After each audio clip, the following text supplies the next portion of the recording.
Okay, our next video is more aimed at the top level of GCSE, AS and A2, and it's how to remember much more difficult concepts because your brain's got to get involved here, and it's by transforming the information. One of the most common things we say, our students say, is I'm just going to read through my notes, and unfortunately it's highly ineffective. In order to remember information effectively, you've got to process it in your brain, and that's what helps you to A, think about it, and B, remember it more effectively. So transforming it basically means taking those revision notes and doing something with them, changing them into a different form. And it's that process of changing the information which means that you're going to think about it, you have to process it, and that will help it to go into your brain much more effectively.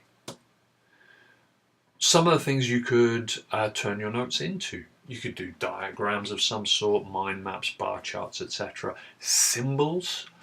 You could do drawings. You could do bullet point lists. Audio recordings. Remember everyone always saying, oh, turn your revision into a song. And they try and do these really naff raps for, languages and things like that.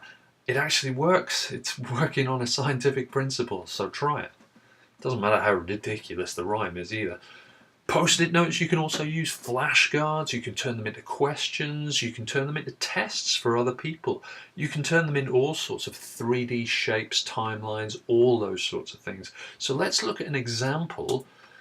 This is just an ordinary dice. It's a revision cube, and again it involves writing the information down in a summary form. It involves creating it and making it into something, and then it's something that you can use. A dice is something you can use to revise. So if we were to take a key text, let's say from a media studies case study, you could transform it into this cube by putting on each side either your own categories or language and form on one side, the codes and conventions on another side, the narrative structure of it on another side, institution on a fourth, audience on a fifth, and the types of representations on a sixth.